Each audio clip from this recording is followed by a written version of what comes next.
Hello বন্ধুরা, সবাই কেমন আছেন? আশা করছি সবাই ভালো আছেন, ভালো থাকবেন। তো সুনিতা মান্ডির ব্লগে আজকে এই যে আমার পাশের বাড়ি বাগান দেখাচ্ছি। এই যে এখানে ফুলকপি গাছ, ফুলকপি না বাঁধাকপি গাছ লাগানো আছে।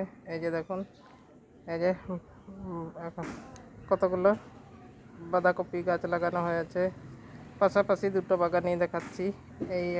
এটা আমার পাশের বাড়ি, আবার ওনার পাশের বাড়ির বাগানটাও ওই যে ওখানে। এই যে দেখছেন কত সুন্দর বাগান হয়েছে। এই যে এই যে দেখুন কেমন কেমন হয়েছে। পাশাপাশি দুটো বাগান দেখালাম, কেমন হয়েছে অবশ্যই কমেন্ট করবেন। ভালো লাগলে এটা লাইক করবেন, পুরনো বন্ধুরা, নতুন বন্ধুরা লাইক করবেন, সাবস্ক্রাইব করবেন, চ্যানেলে নতুন হলে সাবস্ক্রাইব করবেন। আর সবাই ভালো থাকবেন। এখন গরমকাল চলে এসছে, তো সবাইকে ভালো থাকবেন।